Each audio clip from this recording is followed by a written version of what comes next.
Orlando, Florida. You're now listening to the OZone Podcast, the voice of Orlando Magic fans. Join us every week for a unique fan perspective on all of the latest Magic news and updates. The show starts now. Welcome back to another episode of the OZone Podcast, brought to you by DraftKings and now part of the Basketball Podcast Network. We're your hosts, Al, myself, Anthony, and today is April 1st, April Fool's Day. What's up, Al? What's going on, man? What is up, man? We're recording this episode right before our tip-off against the Pelicans. Obviously, we have a couple games under our belt past the trade deadline. And, man, how weird has it been watching these games without Vucevic, Gordon, and Evan Fournier? Man, it feels really, really weird. As a fan, though, it's been kind of fun. A lot more athleticism on the court. You know, it's been weird, though. Like, I watched the Vooch debut game with the Bulls, and that was so weird, seeing him wearing a Bulls jersey. Then I finally got to see Evan Fournier with the Celtics, and that was really, really weird. AG, I haven't seen him live yet. I've seen highlights, but not actually seen him on the court, like on TV, on a live game. But, man, it's getting some used to. It's going to take a little while for us to get used to this new roster and the new players. But overall, man, more athletic, more young, a lot more of things to look forward to watching, you know, how they perform, how these rookies and young players are performing. So it's a different way to watch a game, but it's been fun. I feel like throughout this whole injury season that we've had, it's kind of prepared us on like not seeing these players on the floor. I share your same sentiment, man. Watching Nikola Vucevic wearing the Bulls jersey and all the promo and marketing that the Bulls did for Nikola Vucevic was it was overwhelmingly weird for me. I honestly would have been okay without all of that, but man, it has been weird not seeing Nikola Vucevic because he's the one that's literally been playing every single time for us, and he's your go-to bucket on the floor. It's been tough for me, man. I'll be honest with you. It's been really, really weird. But you know what's been really surprising? The most surprising thing for me, it's actually the fact the Magic are scoring about the same they were scoring before the trade. And they're actually being equally as competitive, if not more competitive, than they were being before the trade. That has been really, really surprising for me. I expected this team to score like 71 points the first time they played without these guys. And now they've been actually playing competitively. They actually won the last game against the Clippers. And they've been fun to watch. They actually fight. No matter what the score is, they'll come back and make it a fun game to watch. Yeah, man, they're not playing slow basketball. They're moving the ball. They're pushing. Obviously, we're seeing a lot of good things from the new additions. I'm really happy about that. We're going to talk about in a few moments. And you really don't have certain players that hold on to the ball that kind of slows our pace down. So we're a young team. We're an athletic team. Where the only way that we can be competitive, whether or not you want the Magic to be competitive right now or not, is by running and gunning. And, man, it's been a little while. I'll be honest with you. This season's been really tough. And it's probably the first time since Markelle went down that I was like, man, I'm excited to watch this Magic game. It's been rough. It's been rough. 100% right. Again, with the old team, again, all the injuries that we had. But it just got to a point where it's like, why are we playing Vooch at some point? Like, you know, we're not winning with him. Let's not risk losing him and him get injured. So to actually, again, change that whole story around now, all of a sudden, it feels like a new season. Like things just started again for the Magic. So it's been fun. And let's see, hopefully that continues. The team remains healthy. That's the most important thing because I do want to see these young guys get some minutes, develop, seeing Mo Bamba out there and seeing Carter Jr. out there just fighting for the center position. And it's different. Again, we're used to seeing Vooch, which we loved what he brought, right? He was an awesome player for us, an all-star. But it's different now. These guys can move. These guys can block shots. It's a different game, which, again, like I said earlier, it's been really, really fun to watch. Yeah, so we've had 3 recent games, 112-105 loss against Portland, 96-93 loss to LA. We had that really big win, 103-96 win against the LA Clippers, where he came back by 16 points. Again, it's been fun to watch. At the same time, for the tankers out there, you're not so happy we got that win against the Clippers. I'll be honest with you. I'll take that win against the Clippers. You know, they obviously didn't have Paul George, but they had Kawhi Leonard. And they were kind of beating us down a little bit, and we were able to kind of pull our way out. We saw a lot of really good things from Wendell Carter Jr., a lot of really good things from our veterans. And we're gonna talk more about it, but talk about the rise of Chuma Okeke. That dude's been Man, balling, man. wow. I got to be honest with you. We're both Magic fans. We both love this team. But man, can you tell me 3 weeks ago that at the end of March, Chuma Okeke was going to be the player that he's become for this team? Just a month ago, would you have said that you saw this happening? Yeah, no way. But we're going to talk about Okeke in just a few moments. We're going to talk about what we've seen from our new additions and some introductory press conferences that we heard some interesting quotations from Aaron Gordon. But before we do, we're going to get into just our tank watch. So right now, the Orlando Magic, we hold the 16-31 record that has us currently fourth worst record in the NBA, right behind Minnesota, Houston, and Detroit. So for our tank watchers, you got to make sure that we keep an eye on Minnesota, Houston, and Detroit. So if the lottery were to happen today, the Magic would have a 12.5% chance at that number one pick. All right. So obviously these teams ahead of us or below us, obviously the more games that they win, it betters our chances. And obviously the more games that we win, it hurts our chances. But there's still a lot of basketball left to be played. So definitely be on the lookout for that. And throughout our podcast, we're going to keep you guys updated with our tank watch. And if you haven't already tried it, on the tankathon.com, you're able to do kind of their mock-up of the lottery odds. The plan is to at least do it once a day to kind of see where you're at. And I have not had the best of luck with it. I'll be honest with you. I haven't liked where we've landed. So I'm gonna keep trying it on a day-to-day basis. Yeah, man. I mean, it's crazy just how this year I kind of like this new style by the NBA. It does make it more interesting. More interesting. It's not like before where you have just that number, the worst record kind of have the best odds at winning the lottery. Now it's like, hey, you're top three, you have equal chances. You're fourth, and you only drop in 1.5% percentage. You know, like, it makes it really interesting. But what's interesting to me is you got Cleveland and Toronto that seem like they are, way further behind us, but they're really not. Cleveland's a 17-30 right now, the fifth worst record. Toronto, surprisingly, 18-30. Sixth worst record. So while we got to watch for Minnesota, Houston, and Detroit, keep an eye on those other two teams too, because man, like they're close to us. And the Magic, again, like it or not, it is what it is. They're playing hard, they're playing competitive, but a few more wins, and we could look at ourselves with the seventh or eighth best odds to win the lottery, which we don't want that. Yeah, and I saw on social media recently that Adam Silver owes us one for saving the NBA Yes. Inside the Disney bubble. So this is a great way to pay us back. Put us in that top three. That's all I care. Listen, all I ask for is get us in the top three, and I'll be a happy man. I got to ask you this. We're talking about tanking and a little bit about the draft, but top three, right? If you end up with the third pick in the draft, just who are you looking at? I know Kuminga is a name that's come up a lot. Jalen Green, obviously Cade. Would you be okay with any of those three guys if we drafted them? Or do you have like a one guy that you're like, it's got to be him, or this whole trading thing was for nothing? Yeah, man. So I've been doing more research on our draft picks, just on the lottery picks, just to make sure that I'm prepared for what's next, because obviously it's going to be a big portion of our future, right? And when we take a look at the top three is kind of at this moment where it stands.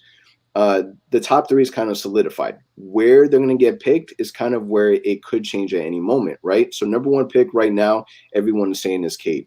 After that, number two is Mobley, and then number three is going to be Josh Green.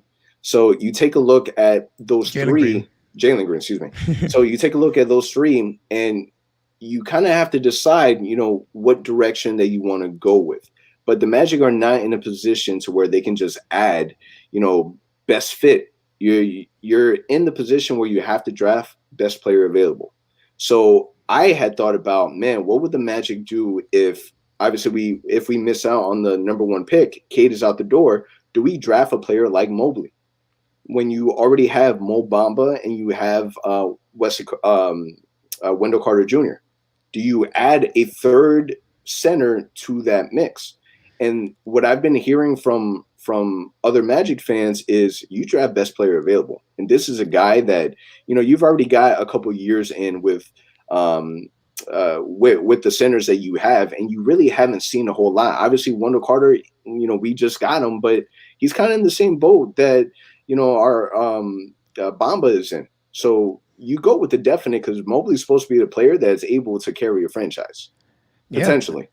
I mean, you got to do what's best for the team at that point, and then you figure out through trading or whatever it may be what to do next. So, I mean, if you ask me though, yes, he's a great player, but I think the Magic are due for a wing that again can just really change us and can score and can help us transform this team the way that we're kind of doing it via trade right now. So for me, I'm looking more at a Jalen Green. I'm looking more at Cade. Suggs, I'm not a big fan of Suggs, but even if we go that route, again, another point guard, though, we have way too many point guards that we're developing right now. So I don't know. For me, it's kind of Jalen Green, Cade. Kuminga, it's an interesting fit because you put him next to J.I. playing the three. He's a good defender. He's supposed to be able to hit the three. I don't know, man. There's a lot of potential and opportunities that we have coming up here in the lottery and the draft. So even though we just got through the trade deadline, so much more to look forward to over the next 2 to 3 months as we get ready here for the draft. It's going to be exciting. Yeah, obviously, if we kind of get, because the way I see it is Kuminga will probably fall into that 5th pick, and if the Magic fall into the 5th, and then again you're going to have to select best player available. My fear with a player like Kuminga is you have Chuma Okeke, you have Jonathan Isaac that may not be back next season early on, but we're expecting for him to come back next season. What do you do? You're obviously seeing a lot of growth and improvement from Chuma Okeke in such a small amount of time. You like what you see there. I think that if that were the case, then depending on where that Bulls pick falls, and if that pick does convey, then you start to look at potentially packaging those draft picks and being able to move up in the draft. Yep, you're exactly thinking what I was thinking, which is if that does happen, that we end up, God forbid, 6th, 7th in the draft, what can you package to maybe move up in the draft? And that's when you got to think about packaging that your Orlando pick, the Chicago Bulls pick, and heck, maybe a guy like if you really figure out like, hey, Mo Bamba is not that guy. We had 20 games to see it. We're not going to move forward with him. Package him maybe in that deal and say, hey, let's really move up here and get a guy that we really, really want to have in our roster. So again, it's going to be really interesting, and we have a lot of opportunities. And this is the new, outcome because of the trades that we just did. So this is what we're telling fans. Don't judge the trades based on what happened at the trade deadline. Don't judge it based on the guys that we have today. Judge it on the next 12 months because a lot can happen between now and next year's trade deadline. And of course, the draft is instrumental to that. Yeah, and I'll be honest with you. If I'm a betting man, if I'm gonna throw out a prediction, as much as I would want Cade on this team, because he is a offensive franchise changer, just looking at history and looking at the past with the Orlando Magic, if there's one position that the Orlando Magic have never had to worry about was the center position. We've always had a strong presence at the center position, and looking at a player like Mobley, that it might just happen. It might just happen because you take a look at Mobley and seeing how he could really help the rest of the young roster that we have more so than Wendell Carter and Mo Bamba. That might be a really, really good fit. Who knows? We'll see. We'll see. All right. So we'll obviously keep you guys up to date with the draft and kind of what we're seeing and how things are falling. But let's get into some Chuma Okeke. So Chuma Okeke is making you easily forget. What's that guy's name that used to play with us? Al, help me out. Help me out. What's his name? I don't recall the name, but I do remember him losing 3 dunk contests. That guy.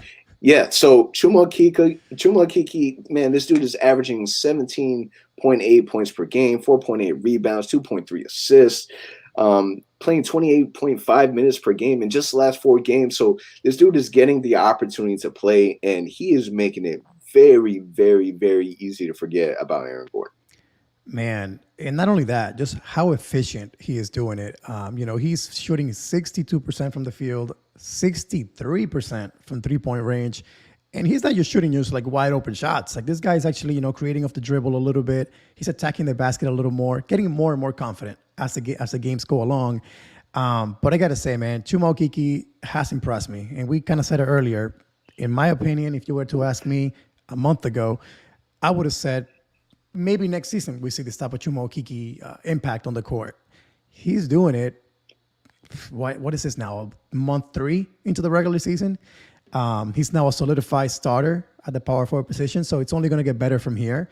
It's been impressive, man. It's been fun to watch. The Orlando Magic social media team's having some fun with him as well, and kind of making it fun to go through this process of the team kind of being so young and kind of growing and following his lead, because he is kind of the leader right now. Believe it or not, he's so young, only a rookie, but everyone's falling and following his lead at this moment.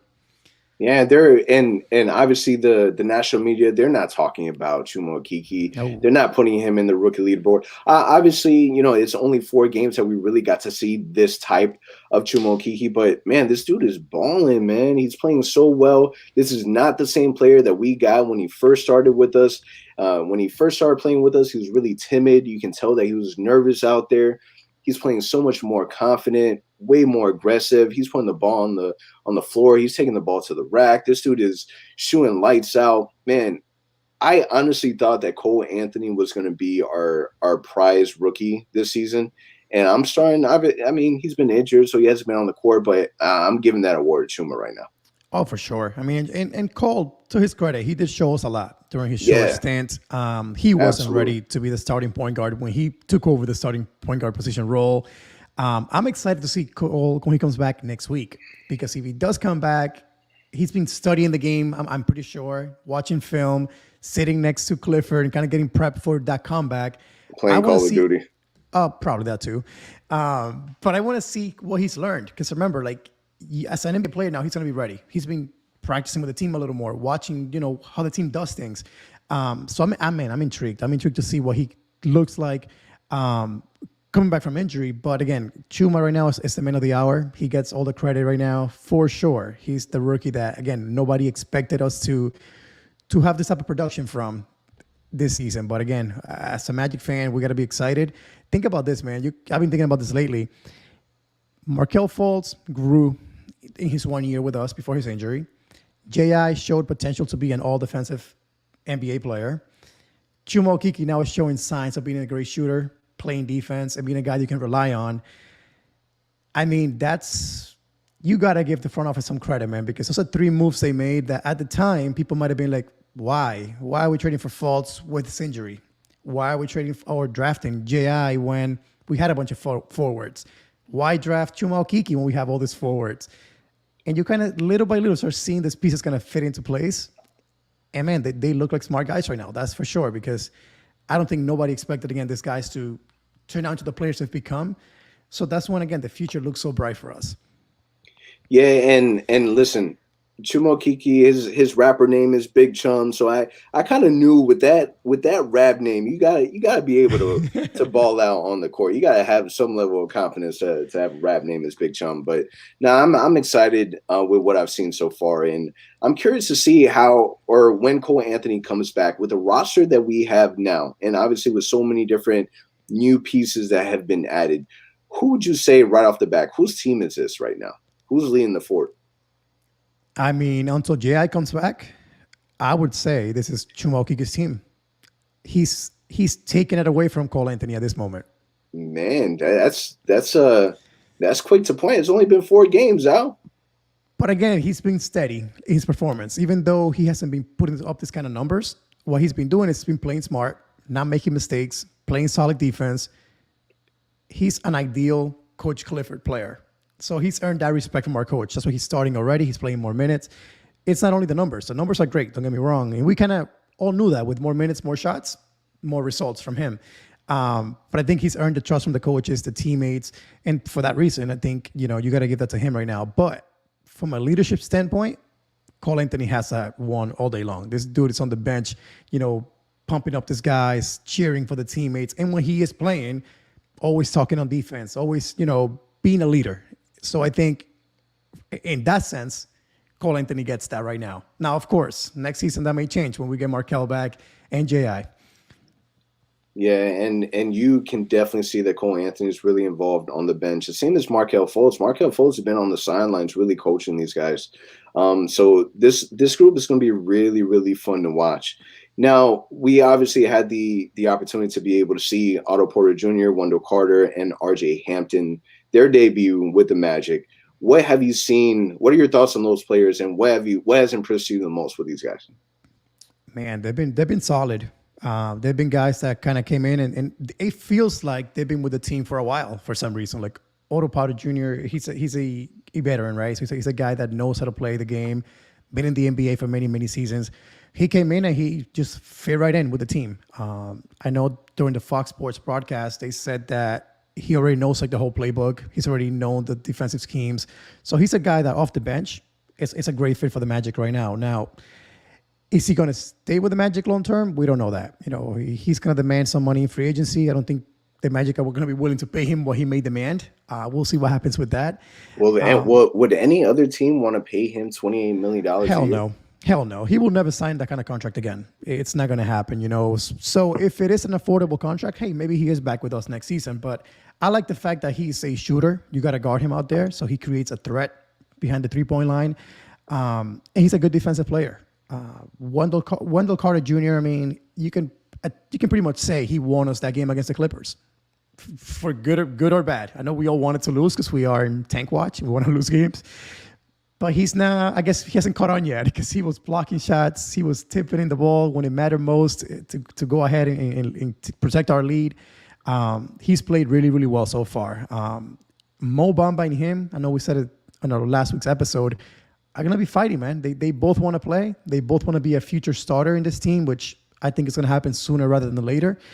So I like that. I like the fact that Coach Clifford is saying pretty much, hey, I'm going to start you guys with equal minutes. You go fight it out there and show me what you got. So that's going to be fun to watch. And RJ Hampton is the other guy that we've been watching, and the potential is incredible, man. Like this dude, I think it was against the Clippers game. He got a steal, and he got man down the court and finished the layup in like 2.5 seconds. I was like, what the heck was that? Yeah, he's quick.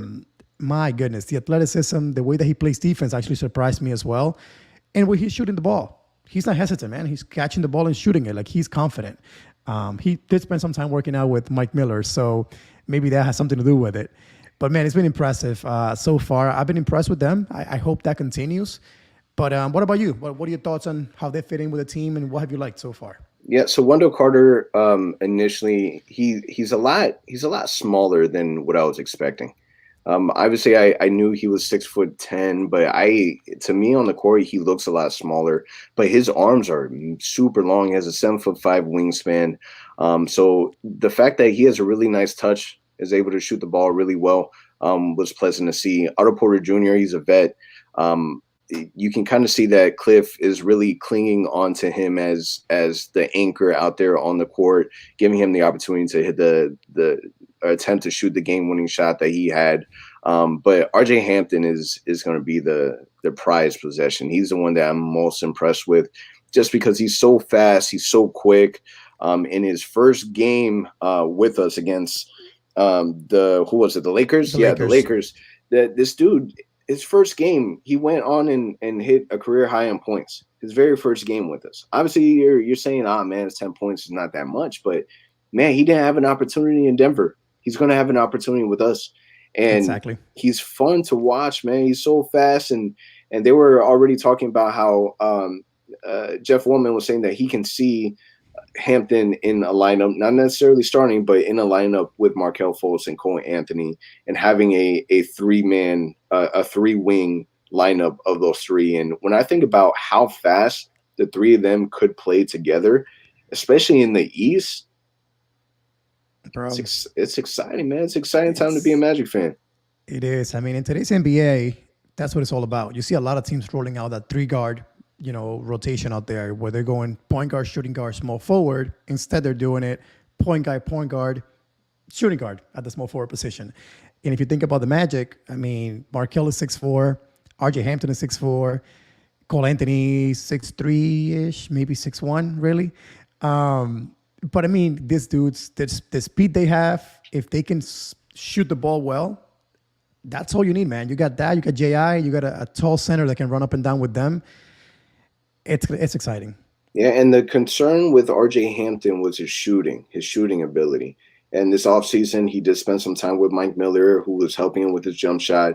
Mike Miller, even recently, I want to say he told Dante that that he's going to be a really good shooter in this NBA, and they've worked a lot on different things with his mechanics. And I was impressed with how good his shot looked. His shot looks really fluid. It's a shot that I feel when he's shooting, I feel comfortable with him taking that shot. And you're not expecting a whole lot from him right off the back, but man, it's gonna be exciting, man. RJ Hampton is gonna be a baller. He's gonna bring a really good contribution to the team, and he's gonna fit right in with what we're trying to do.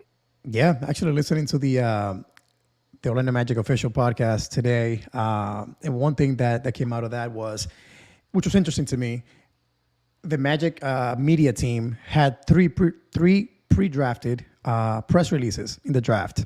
They had Cole Anthony, they had RJ Hampton, and there was one more that he didn't disclose. But they actually had it ready in case it was the expectation that it was going to come down to those guys. And the reality was they thought RJ Hampton was going to be that guy. So for the Magic to get him in this Aaron Gordon trade tells you a lot. It means that they liked him enough to pull off this trade. And again, our front office likes this kid a lot. They like him enough to again, trade him and acquire him. And it was almost a deal breaker with the Nuggets. It was a part where if they didn't send him our way, we were going to go with a different offer. That's how much we like this kid. So, I mean, again, if he performs, if he can shoot the ball well, you can definitely see him playing with Cole Anthony starting next week, hopefully, in the same backcourt. That'll be fun. But thinking about next season, hopefully with Markelle Fultz as well. That's going to be a lot of fun to watch. Yeah, it wasn't until that last week leading up to the trade deadline that the Nuggets started putting RJ Hampton in those trade talks because they weren't looking to add him previously. It wasn't until that point that the Magic started taking Denver serious in trade negotiations. But speaking of Denver, all right, we're going to jump into some introductory press conference comments that was made by Aaron Gordon. So Aaron Gordon was excited, to say the least, to be joining the Denver Nuggets. He looked extremely happy, smiles. His eyes were a little Denver-like, let's just say. And he was quoted, being able to play meaningful games just allows me to go all out, in reference to playing with the Nuggets. There was mixed feelings in regards to those comments. Some of those mixed feelings were he has a point. Other mixed feelings was, man, you were one of the leading contributors to this team. If you weren't playing meaningful games, yeah, a lot of that responsibility falls on you. What's your thoughts on it? I mean, I get it. I do, especially this season, right? Like this season, I understand where he's coming from. But go back to last season and the year before that. This team was in the playoffs. This team was playing meaningful games. They were always chasing that 7th or 8th seed, so you were never really playing meaningless games. You had to win. You had to compete. You had to come out every night and give it your best. And not for nothing, man, but being honest here, Aaron Gordon wasn't the most reliable guy. So when you make those comments, what are you really saying? Because you were part of our core guys. You were part of that top 3 guys, Vuce, Fournier, AG. So these comments, that's where we are all taking it kind of negatively. Because if you're saying that on seasons where we were competitive, yeah, this year, throw out of the window. I agree with that today. But, bro, you didn't play in the playoffs. You were hurt. That's not your fault. Okay. But there were meaningful games we played here in Orlando. Were you being competitive then? I don't know. It makes us wonder now. So it's interesting to hear that from him for sure. I wish he would have worded it differently. I wish he would have said anything but what he said. And I think what makes it worse is he looked too happy. He was talking about how he was running to his phone anytime he would get a call from his agent, and talking about how he didn't care where he went. It wasn't a good way to say goodbye. And I think that it left a really sour taste in a lot of the Magic fans' mouths, because the reaction that we got from Nikola Vucevic was completely different, 100% different. And what makes it tough is that as much as the Magic will consider Nikola Vucevic their own, that, you know, the last 10 years was in a Magic uniform and that has weight, Nikola Vucevic wasn't drafted by the Orlando Magic. Evan Fournier was not drafted by the Magic. Aaron Gordon was ours. you were a kid when we drafted you. And I was expecting that, not that he had to talk great about the Orlando Magic, because if you're going to get traded, you got traded to a really good situation in Denver. So it's okay for you to be excited for that. It's okay to say, you're happy that you're still going to be playing in meaningful games so that you're able to still go all out. But my dude, you didn't even go all out for us. Yeah, I mean, when you compare it to Nikola Vucevic, heck, even Evan Fournier, not for nothing, but I did not expect Evan Fournier to react the way that he did, which in reality had a lot of us kind of feeling bad because this guy has been, again, like we said last week, he's been the one guy that we've picked on. Everything that went wrong with our team, his fault or not, ended up being Evan Fournier's fault. That's just the way that things went. So to see him choke up a little bit, get emotional on his last press conference with us after hitting the game winner against the Suns last week, it was tough to watch. And it really made us all kind of, because we knew what was coming, it made us all feel bad about what was going to happen next. But yeah, man, it's just funny because AG has been here since 18 years old. You're now 25. You've made millions of dollars because of the Orlando Magic. We've advertised you as a superstar, even though you're not, one. Every marketing in Amway Center is Aaron Gordon for the most part. Most of the jerseys you see hanging on the team shop are Aaron Gordon. So we've made you feel like a star, again, even though you're not one. And not for nothing, you should at the very least, on your way out, say, hey, I'm going to miss Orlando. That's the team where I grew up. I became a man. Like the same type of quotes that we keep hearing from other players.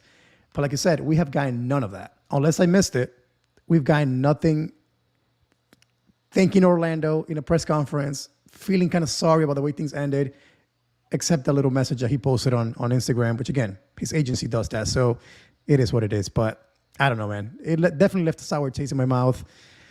It is what it is. Yeah, when you rank Nikola Vucevic, Evan Fournier, Aaron Gordon before him getting traded, you would have ranked it Nikola Vucevic, Aaron Gordon, Evan Fournier. Now, after that, Aaron Gordon's at third spot and Evan Fournier is in the middle. Because right before, you're absolutely right, during that interview that Evan Fournier had, you felt bad, man. Mm-hmm. And he was a player that a lot of people pointed the finger to. But you can tell, man, that dude really loved the city. He loved Orlando. He loved playing here. Even when the report had came out that he made it clear that he wanted to be traded, he came out and immediately said, that's a lie. I did not say that. So the fact that he didn't have to say that, he could have just let it ride. It shows that he really did have love for the uniform that he was wearing. Meanwhile, you have a player like Aaron Gordon that was dying to get out. Yeah, You know what I mean, it came out that he told Michael Porter Jr. on Tuesday's game against the Denver Nuggets that, hey, I can't wait to be a part of your team and I can't wait to join you guys. Come on, bro. Like, again, you just don't do things like that. If just from a professional standpoint, again, this city has backed you. The team has made you a millionaire. Again, we've promoted you as an all-star all these years. And all you got to show for it is an 0-3 record in the dunk contest. Yeah, and so you're on a team that on the East where you've struggled a lot. I get that. Injuries played a big part in that. You get eliminated in the first round, only get one game win against the Raptors and then Milwaukee. I get that that's tough. The Nuggets are a nice looking team that plays really, really well, have a really good foundation, great players, great coach. I get the reason why you're excited. You go from Nikola Vucevic to Nikola Jokic. I get the reason why you're excited. I get it. I just wish it wasn't with a backhand to the fan base and to the city. And that's the way that it felt like. I honestly would not be surprised if when he does return to Amway, that is not the friendliest welcome from the. I honestly wouldn't be surprised. No, I wouldn't either. I think surprisingly enough, Vooch for sure is going to get a loud ovation. And again, that will be next season, hopefully with fans in the stands because he deserves that. But I think if you compare AG's and Fournier's reaction after what just took place, Fournier might be him in that warm reception category. Crazy to think that. Extremely. Now let's talk about Nikola Vucevic. So during his introductory press conference, Josh Robbins asked him, what he will miss most about Orlando. And the reaction that we got from Nikola, from Vuce, was not the reaction that I was expecting. We know that Vuce loved the city of Orlando. We know that he loved playing for the Orlando Magic, and we know that he loved his teammates and everything about the Magic. But I didn't expect him to be as emotional as he was, to the point that he had a pause for a long period of time just to hold back from crying or breaking down or showing emotion. And I think that just based on that moment, it elevated his status with the Magic and his time with the Magic. It highlighted all the great things that he's done for us. Because when you talk about who is the most loyal player to ever play for the Orlando Magic, how can you not say is Vuce? How can you not say it? That response alone, it amplified across the NBA that there's something about Orlando. There's something about the Magic. For a dude like Vuce to feel the way that he felt, to show his emotions the way that he showed it, not being able to talk in the press conference, shows that Orlando is special. And I think that was probably one of the best going away gifts that Vuce could have possibly given us. Yeah, man, without a doubt. I mean, it was hard to watch. And as a fan, it makes you emotional because we all knew how much he liked Orlando, how much he appreciated this franchise. And he's the one guy that did not want to leave. Like, he's the one guy that we all thought as a fan base, Vuce's not going anywhere. So I'm pretty sure the same way that we took the news, he took the news. It hit him. And even if he knew he was going to get traded, he probably developed over the last month, 3 weeks, 2 weeks, that he may have started hearing some rumors about my name being thrown out there. That's rough, man. That's rough because all of a sudden, again, your life changes. You got to uproot your family and move them. And all of a sudden, again, it's a different team. It's so many emotions going on. But the most important thing is his loyalty showed to the very, very end. Even when he switched teams, he's still at a point where it's hard for him to realize, I'm not in Orlando anymore. So again, a lot of respect for Vuce, man. We, as a fan base, as the years went on, learned to appreciate him more and more. That was the perfect way for him to kind of show appreciation to all of us as a fan base. And again, we're all wishing him the best of luck in Chicago, in his career for that matter. But Orlando will always be home for him. That's for sure. Yeah, Vuce has definitely made me a fan. I'm still going to root for him. I really hope that they lose more games than they win just the rest of this season. That would be really nice. But Aaron Gordon, whatever, we got Chuma. That's the way that I see it. I'm not that one. After I heard that, it didn't hurt. Like, yeah, honestly, it didn't hurt. Vuce leaving still hurt. Evan Fournier, it hurt a little bit more than what I was expecting, if that makes sense. And speaking of Evan Fournier, he had a really bad debut with the Boston Celtics, like really bad. There were statistics that he was only the fourth player to ever play as long as he played and not do anything productive. And it kind of, in a brief moment, made the Orlando Magic winners of that trade. So if you didn't see or didn't hear, Evan Fournier played 33 minutes, 0 points, 0-10 field goal, 0 out of 5 3-point. I feel bad because I think it's more mental than it is anything else. You're being thrown in a completely different environment, different arena that's not your home, different uniform, different coach, different players, and a lot can go on to where it can really adjust your focus and not really show well. Obviously, man, it's one game. You know, you really can't put too much on it, but not a good first impression. Let's just say that.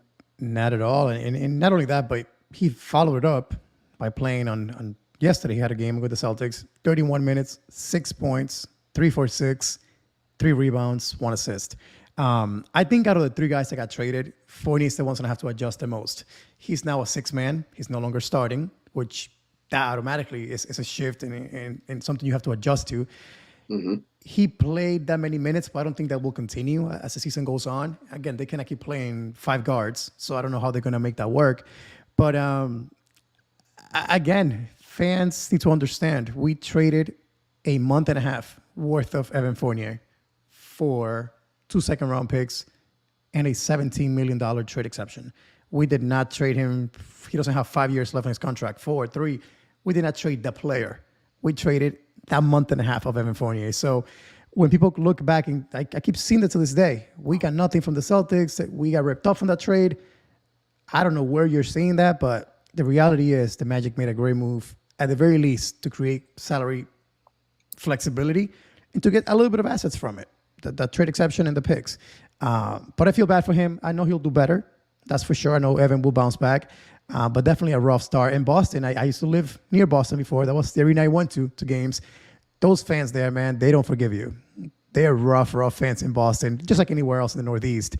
So if Evan doesn't bounce back quickly, man, he's going to start hearing it pretty soon from those fans. Yeah, he'll be all right. Evan Fournier averages 18.5 points per game, 3.4 assists, 37.4 from the three-point percentage.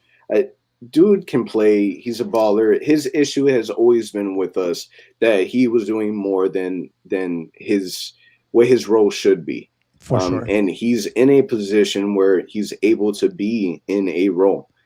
So for any Boston Celtics fans that are hard on Evan Fournier, y'all need to relax. Sit back, eat a crepice. It's gonna be all right. It's gonna be all right.